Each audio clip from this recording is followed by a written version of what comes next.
Hello everybody, welcome back to my channel, The Lens of Truth, with me, Evan Florentino, and for today's video, here is a drawing that I did of Sakuna from the game Sakuna of Rice and Ruin. But before we get started, consider hitting that like button, ringing the bell, and leaving a comment. So, let's get to it. I knew it. Guys like you aren't worth the hair you breathe.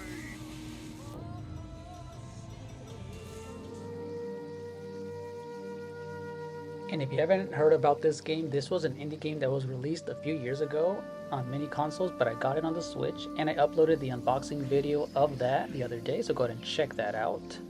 But this video, I wanted to draw her because I really enjoyed the game and I like the art style, so I decided to make this into a black and white drawing using a drafting pencil for the under drawing, and then using ink pens, which is my favorite style to do, using Micron and Prismacolor ink pens for those black outlines, and using Prisma markers using different grays and blacks. And I just liked how it turned out.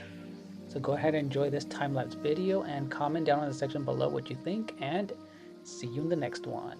Bye-bye.